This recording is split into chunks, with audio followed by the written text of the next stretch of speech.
કારીગરો, શિલ્પીઓ અને શ્રમજીવી શૂદ્રો એમની પાસે રાજાએ મહિને મહિને એક દિવસ કામ કરાવવું. પોતાની જાતિએ કરીને જ આજીવિકા કરનારાઓ અથવા માત્ર નામનો એવો બ્રાહ્મણ પણ રાજાનો ધર્મ પ્રવક્તા એટલે કે ન્યાયાધીશ થઈ શકે, પરંતુ શૂદ્ર તો ક્યારેય ને જ થાય. જે રાજાનું ધર્મ વિવેચન શૂદ્ર કરે છે એટલે કે ન્યાય નિર્ણય શૂદ્ર કરે છે, તે રાજાનો દેશ તેના જોતા જોતામાં જ ગળાઈ જાય છે.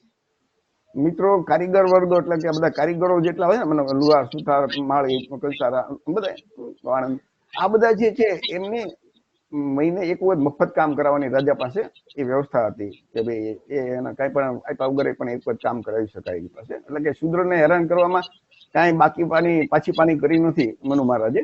બીજું, બ્રાહ્મણ ગમે તેવો અજ્ઞાની હોય ને તો એ ન્યાયાધીશ બની શકે, પણ શૂદ્ર વિદ્વાન હોય ને તો એ ન બની શકે. અને એ આજની તારીખે આઝાદ ભારતમાં તમે જુઓ ને તો હાઈકોર્ટ અને સુપ્રીમ કોર્ટના જજ મોટા ભાગના બ્રાહ્મણો જ હશે, મોટા ભાગના. ક્યારેક કોઈ ભૂલના શૂદ્રમાં આવી જતા હશે, બાકી તો એ લોકોએ વ્યવસ્થા જેવી કરી છે ને કે એના જ મામા માસીના એના બધા આવ્યા કરે. આપણા કદાચ તમે એક ઇતિહાસ લઈ લેજો, સર્વે કરજો તો મોટા ભાગે બ્રાહ્મણો વધારે જોવા મળે.